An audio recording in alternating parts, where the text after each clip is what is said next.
You know what I'm saying? Like, it was still serious back then, but Troy used to be able to cross those barriers because of his level in the game. Yeah.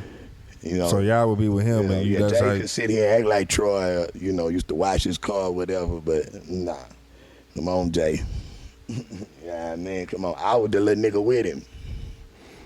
You know what I mean? Like, they recognized Troy when he stepped in that bitch, regardless whatever happened throughout, whatever, but that nigga was that nigga. You talking about Keith Babin. I met Keith Babin Irvin before. Cherry. Who was Irvin Cherry? Man, I think he locked up, man. I'm not sure about Irvin, man. They used to call him Man. Yeah. He used to walk around the goddamn Carringtons, man. This before Carringtons was Carringtons. We turned out, I can tell you about, because see, a lot of that early, they was sneaking me in the Gucci's and Rhinestone when they was talking about, if you swing tonight, you gonna ride. Yeah. Going east. Yeah. You know what I mean? Way before they were popular on the radio, dog. We was in the club when they were doing that together. Like, motherfuckers started fighting because the club over. Yeah. You know what I mean? That's how crunk them clubs used to be back then. Like, they would start squabbling because it's over. But they used to have to sneak me in because we might be performing there that night. Like, I just wasn't going there every week like you know what I mean? But, like, we might be really performing. Yeah. See, Troy was that nigga, like him and Face, that motherfucking Another Head Put to Rest and that fucking Mr. Scarface. Yeah. Bro, that shit was a street hit way for rapper like touched it for shit show. Yeah. It was that big. Yeah, we was out in Louisiana everywhere. You know what I mean? No shit. Yeah. Real motherfucking rap, dog. Like, so they would sneak me in there. So like the shit I do. Did you and Face go to Lil Troy at the same time? The Shortstop. Nah, he went before me. Okay. We was at Jesse Harris, like I say, over bag it up. We got signed to Jesse Harris. First place was that. Everybody went over there. Of course, I'm young and my group, we young, but Face coming from New Jersey, he knew what the model's supposed to look like. He knew what he was looking for. You know what I mean? So Jesse wasn't it because he wasn't there yet. Troy had a relationship with John Berto.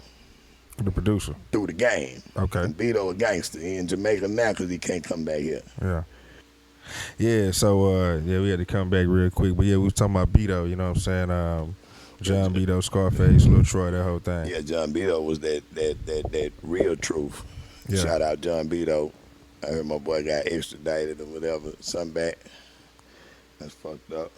You know what I mean? But yeah, John Berto was that lit, man. So he was the link between Face and, so when Face went over there, he was like, hey.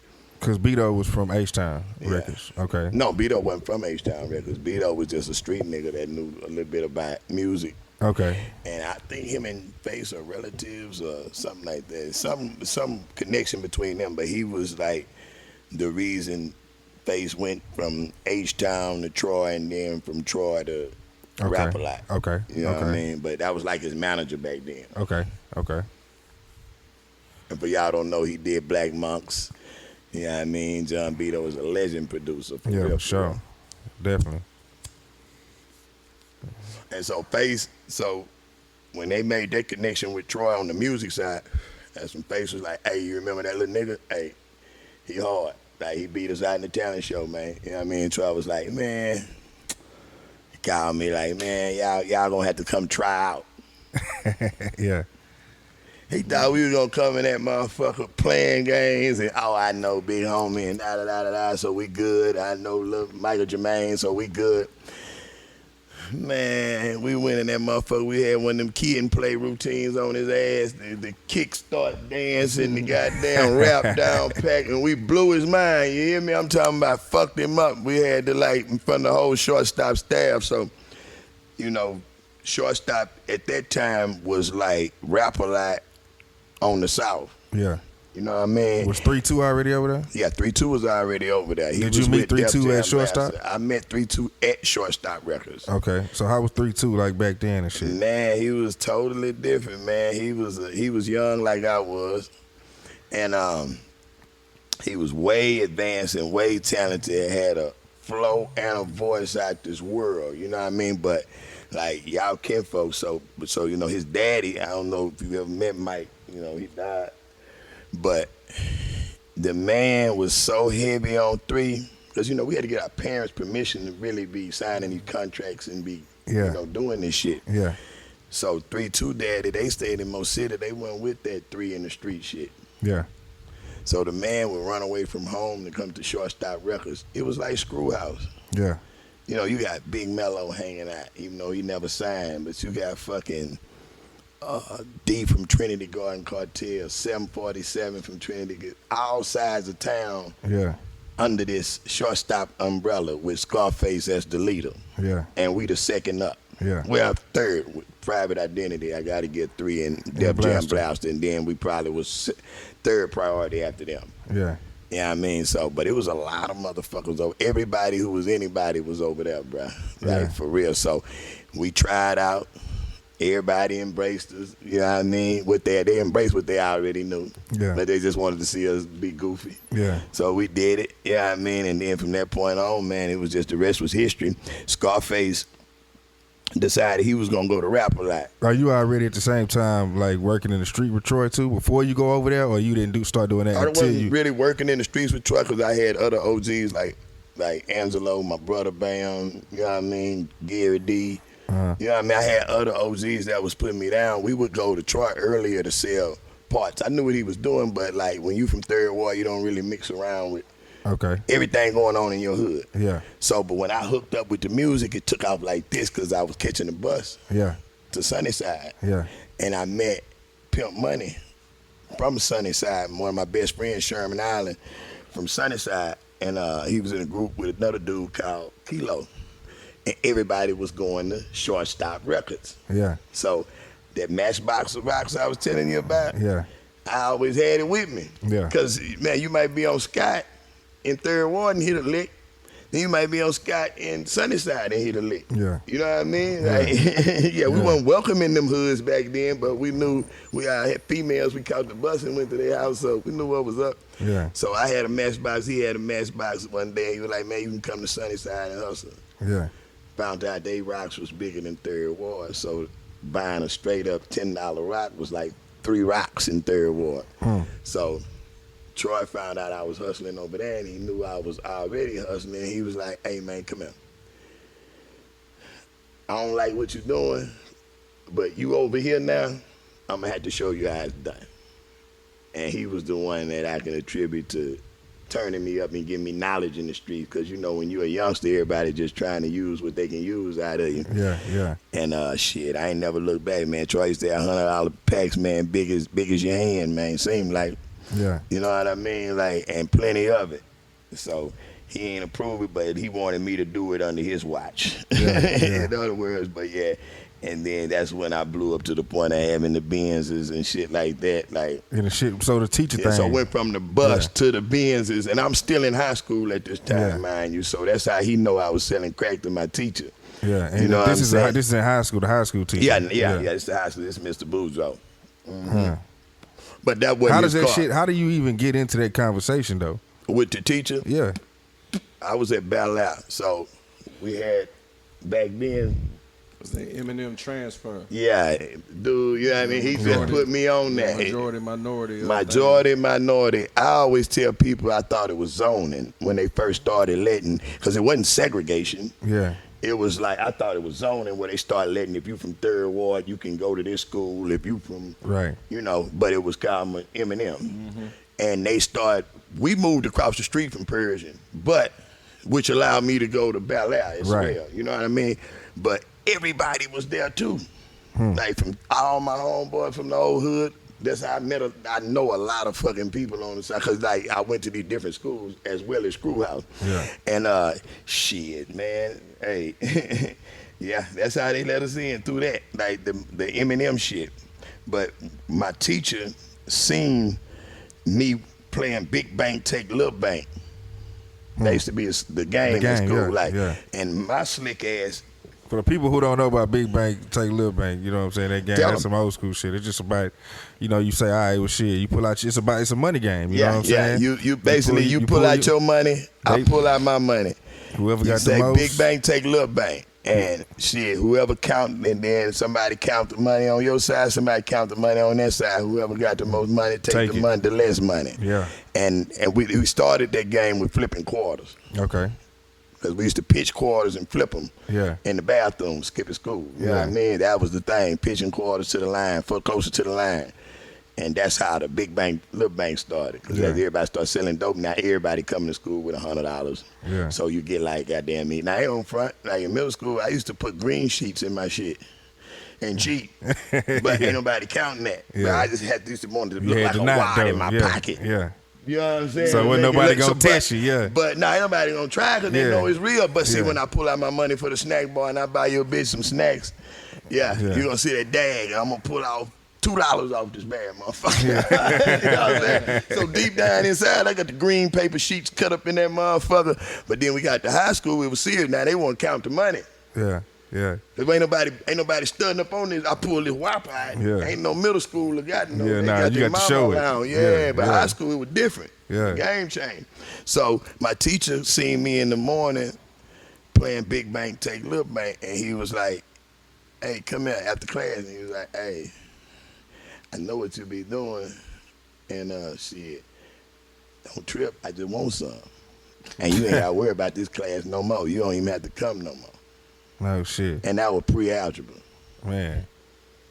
So you got a straight up A. But not even go. I had to go to wood shop, go home, whatever. You know what I mean? I drove, so like whatever. You know what I mean? Yeah. I think it was my last period or something too, so I could take out. Like, and then he hooked me up with a couple more teachers. No shit. So now you so we had serving school. school. So it's good money. Yeah. You know what I mean? He's talking about good money. Well, the kids around there fucking with he you? was a black teacher, but the other ones was Chinese and whites. And, you know what I mean? So we serving the grown folks, not the kids. Yeah. I didn't even smoke cigarettes at that time. You know what I mean? I would drink and smoke weed, but cigarettes, oh, no. Hell no. That was unheard of. And then the white kids smoking them home, you walk in, you like, what? Yeah. Hey, man, get that nasty ass shit away from me, bruh. Please, bruh. Because that made me think about the crack house. Yeah. You know, motherfucker, bunch of cigarettes. You know what I'm saying? What the fuck y'all doing smoking them hoes? You know what I'm saying? That was before Newports came out, and then Tupac was talking about Newports, and there's another subject. Yeah. So, all right, when you at Shortstop and shit, the Scarface record take off, and he leave. Talk about, like, how was that kind of transition, you know what I'm saying? And then y'all kind of coming up. Man, it's crazy because Troy Face seen me 3-2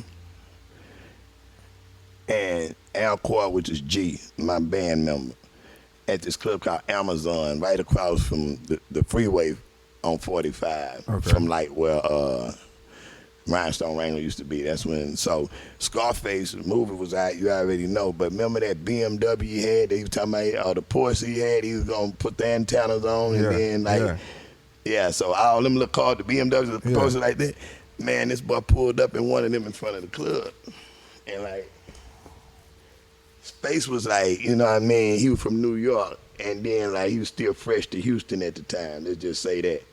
So to see him like shining how we shine was like, whoa. Yeah. And I was like, man, what's going on? He hadn't even told Troy yet. He like, oh no, because let me back up. Lil J came to Shortstop in Lil J fashion and held the meeting at Shortstop Records. We so young, we could not go in the meeting, but like all the older motherfuckers in there.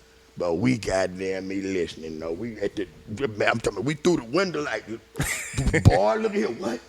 And all I remember, like, Troy tell you better than I can, but all I remember him saying, we going to Deaf America, da-da-da-da-da, and this city ain't big enough for 2 rapper lots. You can get up under, you know his famous line, he tell everybody, you know what I mean? City ain't gonna be big enough, you know. Tony Draper, you know what I mean? Hey, the city ain't gonna be big enough, you getting too big. This was Rap A Lot doing what he supposed to did to be in the position he in now. You know what I mean? He making his chess move with Troy, but he just wanted Face. So Troy was like, you can't just have Face. If we gonna go to Deaf America and deal with these motherfuckers, he had just came, matter of fact, Jay had just got back from New York as well. I remember Jay telling in his book. Oh, the Ghetto Boys went to New York for a little while. Yeah, when he moved out there and learned the business, he came back with a Deaf America deal. It wasn't a Def Jam deal. Right.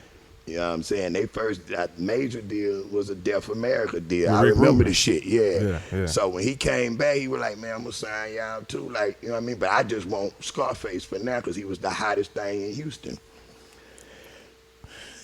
And Troy say, nah, we don't be able to do that, Jay. Like, it's all of us or none of us. What a real nigga supposed to say it. All his dope money invested. He had just took a major loss with Beto in the streets. And I let him tell that story, you know what I mean? So he was tied up and committed. So he couldn't just take no dick. If it was a pastime for him, or if we had the knowledge of the business that we know now, hell yeah, you team up with fucking James Prince. What the fuck? Hell yeah. Fucking Godfather. But at the time, everybody trying to be him. Yeah. So everybody's young and it's new. And, we all got money. Yeah. So the money wasn't the problem.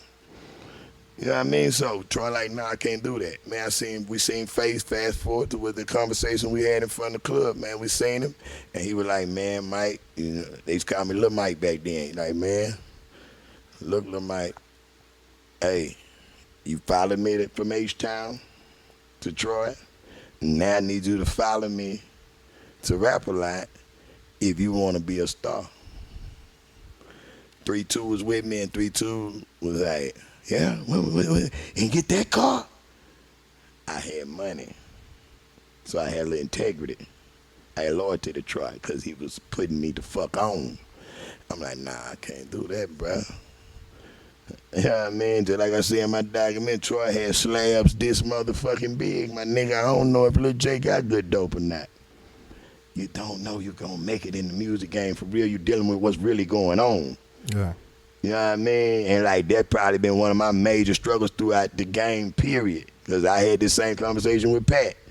You know what I'm saying? Because he was way more serious than I was. And like 3-2 and Pace, they were way more serious. They just wanted me to take. I was just with the what's going on now. Yeah. Yeah, I heard Lil J in the game, but I heard he ain't in the game. So I don't know him. I know Lil Troy. I can call him. He gonna take care of me. I go broke. He gonna take my $50 and make me make $150. Fuck them records. We doing that for fun. And Pace like, all right. He took off. He came 2-3 days later and told Troy, man, Troy cried like a baby, man. I'm talking about, man, the reason Troy didn't kill Face, man, is a guy named Dexter. And I'm going to leave that story for him to tell when he ready to tell it. Because, it was AK-47s pulled out. It wasn't like people think Jay came and strong on Face from him. He was a young kid. We were kids, man. Troy had the vision, so he was older, and he had the business, so he know don't sell out. Face come from New York. He know what the motto looked like again. When he was at Jesse Harris, he knew we were all beginners. James came from New York, where Face knew the motto from, what it looked like, the business looks like, and say, hey, man, cuz got it. Y'all ain't got it. Just because you got money don't mean you got it. That's why all athletes can't do what Carl Crawford did with Megan Thee Stallion. Right. But Carl don't do it without T. Ferris. Right. Nobody can just put money into this shit and make it work, dog. Yeah, We've been trying to do Let it. the experts do what they do. And Jay had already made that connection to the industry to figure out how to make it work. Know what that little short motherfucker was out there doing, dog. All due respect. You know what I'm saying? We didn't know what he was doing or what he had done. Yeah. Because we would have got on board, you know what I mean? But Face he was already seen ahead it of the game. because he knew it. You know what I'm saying? So Face went out there and they made history, bro. Yeah. And we stayed with Troy and we went to we became the first priority because 3-2 went with him, as y'all know. Yeah. You know what I mean? For him. Wait, so 3-2, so Face goes, then 3-2 goes. They went at the same time. Oh, same time. Okay. Yeah. Okay. He just got backburnered a little bit. Okay. Like, because when Troy and Face had their incident, 3-2 left that day too. Because Troy said that at the end of the day, whoop-de-whoop, and I let him tell that story when he ready to tell his life story. Troy was basically like, I could have bought my mama a house, but instead I believed in you niggas. You know what I'm saying? Like, and that was like, touched me like no other, because I was my mother's only child. You know what I'm saying? And I took care of my mama at 15, 16 years old. You know what I'm saying? So I was like, hell no, I can't leave that nigga, dog. He right, dog. We got the studio because of him, dog. Because at first it like, the argument him and Face was having, and Beto, the way Beto was breaking it down, like Troy was an idiot. And at first I was like, damn, why don't we all go? Like, you know what I mean? Like, and that's what Beto and Space was saying. He didn't just leave him. He was trying to make Troy understand that Jay had it understood. Let's go foul up under this. I stay loyal to you. We stay loyal to the South Side. Let's all go over here. Yeah, you know what I mean? I'm not loyal. He not loyal to the South Side. He from fucking Jersey. You know what I mean? Come out here probably on the summer. You know what I mean? Then he moved permanent. You know what I mean? So, but when you around your hood, you like, shit, this where I'm at. This where I don't want to keep it fake. So it was easier for him to say, shit, I'm going to the North Side. I ain't really from this bitch. Fuck them niggas. But when he did it, that's when everybody tripped out. So he was like, you know what I mean, trying to make Troy understand, and Troy was just like, you know, it was some good water back then too. I ain't gonna lie. You a bad motherfucker. It was some good water back then too as well. And Troy was like, all right, yeah, we back. Yeah, so you saying somebody, it was being like the good water and oh like yeah, the water yeah. Now shit. we at the studio and Troy, Face and Beto trying to break it down, and Troy make him understand that this was a good deal. Like they had a great case for going to rap a lot, but of course with Troy being a leader, we not gonna follow unless he say it's cool. You know what I mean? We kids, so we following his lead. Baby, no purse. That's not yours. This is yours. Sit down. Anyway, so and like I was saying, Rosalie had some amazing water back then because man, Troy came and talked about getting the man, they water used from to have the Rosalie back then. motherfuckers in fall, bruh. That's what he Like, said. it wasn't a normal dip. Like I smoked that shit like twice in my whole What do you mean life. in foil? Because he said Like- that in foil. Like I thought, you know, I only Okay, see you what they dipping used it to when do, you put it in the container and shit. They you know would what I'm dip saying? it the same way, roll it up like the weed sticks, right? Yeah. Put it in, you know, dip it, do whatever, and then they would roll that up in foil. Like take Okay. 10 sticks, put it so in you would foil. just buy your stick rolled in foil? Yeah, no, Okay. yeah. Or you get the 10-pack or 15-pack or how many of you got, put it in foil, wrap it up, put it in the freezer, kept it fresh. Yeah. You know what I mean? Because that shit, that one joint, man, bro. The first time I tried it, we did karate on top of my Bruce, the one who produced "Wanna Be a Baller." Yeah. he used to be heavy in martial arts, and we sat on top of his car, man, for about 5 hours doing martial arts. You know what I mean? But we wasn't kicking nothing. We was just floating and meditating like a motherfucker. Like that shit was crazy, bro. We was floating and meditating beyond doubt, for real. But yeah, other than that, so he was trying to make the case for the shit. Yeah. You feel me? He was trying to make the case for the shit. And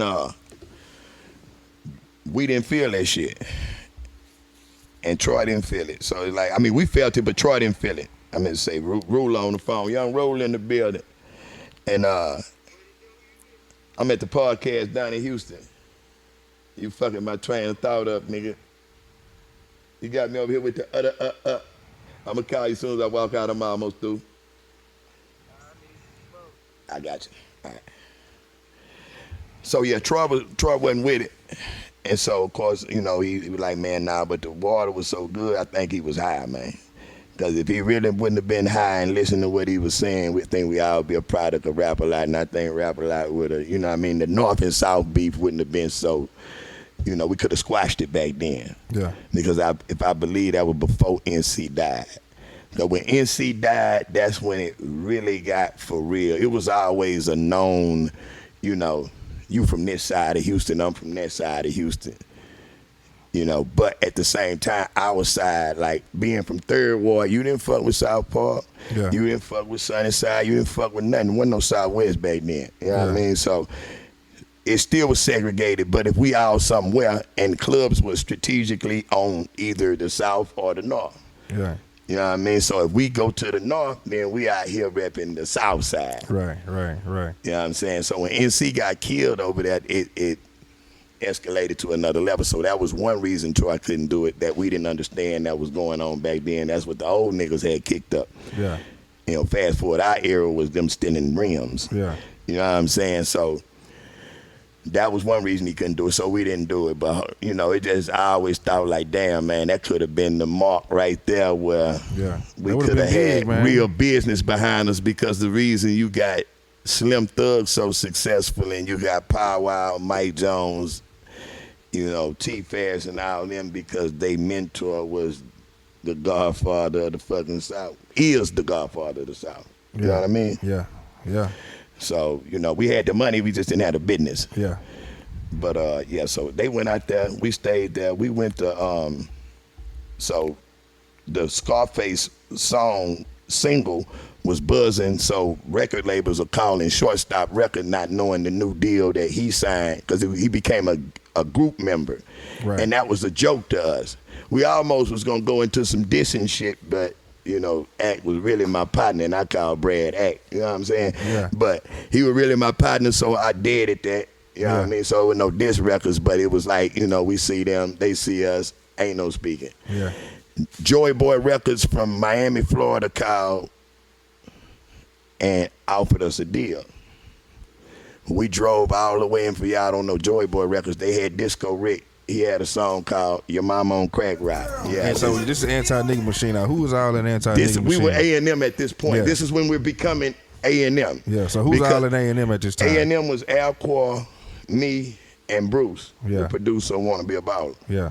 You know what I'm saying? He was our DJ. I was basically like the not flavor of the group, so to say, because I had the style and the money image. I was the image of the group. Yeah. The street side. And he was the knowledge, because back then it used to be about black pride and African men, you know what I mean? All that old dumb shit. So, not dumb shit, but all that pride shit. Yeah. Black pride at that. You know what I'm saying?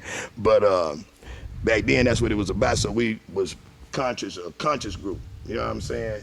And we were bringing that element because Face was the dope dealer, Eazy-E type of rapper. And 3-2 and Def Jam were doing a different type of thing. You couldn't do that back then. Like, I couldn't come out sounding like Sauce Walker. Yeah. Ain't no way in hell I'm finna say I'm dripping nothing. That's why when he called me and asked if he tripping, hell nah, you ain't tripping.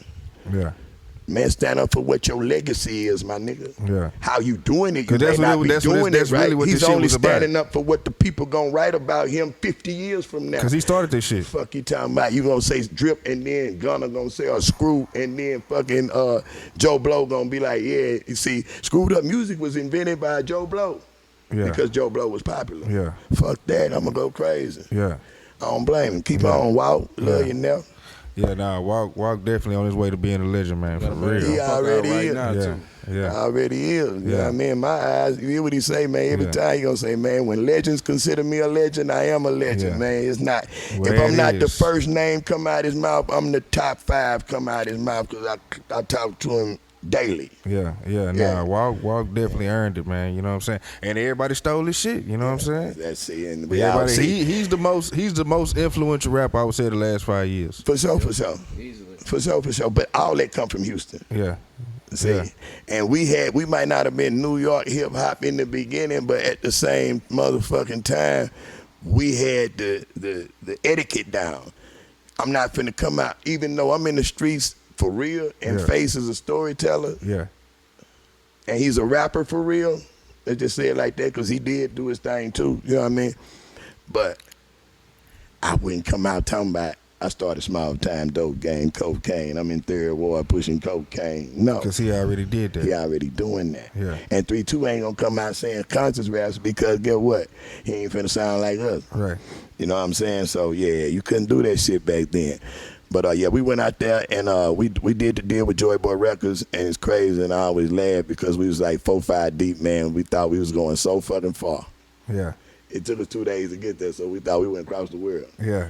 You know what I'm saying? We ain't never been in an airplane or nothing, so we drove to fucking Miami. Yeah. You know what I mean? And we went out there, we took the meeting. Nigga had us bullshitting. First, of course, we was with Janky Promoter 1 and Janky Promoter 2, but I ain't no trouble. Was meeting a hell of a motherfucking plug out there. But anyway, Yeah. But I knew it was bullshit because when I came with more money than I came back with. No shit. Because we were doing a group deal. How did that happen? I mean, they might have offered us 10,000, but Troy was the exec. We were the fucking rappers. We 4 deep, 3 deep, da-da-da-da-da. You gotta cut that shit up, yeah. Man, I think I might have had $700, $800 in my pocket on the way back. But when I went, I might have had $3,000, $4,000. Fuck that shit. I said right then and there, Troy, we're gonna drop this album, and I'm done, buddy. No shit. I'm gonna stay on the other side of what we love to do. Now that's fun to do, but I'm gonna get this money. Yeah. Because, you know, by then we listening to Street Military, and they saying at 21 you're going to be dead or a millionaire. Yeah. You know what I mean? Yeah. Fuck that shit. So, yeah, that's what it was about, reality. So were you still in high school at this time? I had a record deal in high school. Yeah. So when we came back, well, we got the deal. You know what I mean? Disco Rick was the one that had Mama on Crack Rock. He was like the Luke Skywalker rival in Miami. They was popping like a motherfucker. So we came back, and the album, you know, it didn't receive well in Houston. You know what I mean? It didn't receive well because you got a Miami-based distributor trying to put out some promote Houston. shit. Yeah. Oh, man, it was just like, we didn't understand what was going on. I just know wasn't no checks coming. We had a few shows, and them shows was getting in the middle of me making some real dough. Yeah. And I was like, hey, man, I just never showed up. And then everybody kind of fell off because we were the main priority. Yeah. And after that, Troy had a trust problem. Yeah. We all felt, you know what I mean? Everybody went their different ways. Yeah. But he got locked up too, though, right? Yeah. But we were kind of dismantling. But at that, when he got locked up, we were still there. I was still there because of the family allegiance behind the streets. You feel me? So, like, I really seen what Troy pushed himself away because I was right with him saying, man, fuck them niggas. Yeah. You know what I'm saying? Because, you know, I'm the one pulling up 15 in that big old Benz, 16 riding up looking good. He like had to go get a Benz to match my. He the CEO, I'm the artist. Yeah. That shit look crazy. Yeah. But he like to brag about it because every old nigga like to have a young nigga with him and say, man, this nigga fly, dog. Yeah. You know what I mean? Yeah. He dressed like us, walk like us, jewelry like us, and cars bigger than us, man. And this little nigga on his shit. You know what I mean? So I was like his little pony, so he ride me around South Park. Not too many people know. You know what I mean? Know a nigga from Third Ward, so it's like, oh, okay. You know what I mean? So I was a show pony. That's what I was. Yeah. And he got it together off that, and then we dismounted Shortstop after he went to jail. We tried to hold it up a little bit, but when he went to jail, it was like, man, fuck that shit, Troy.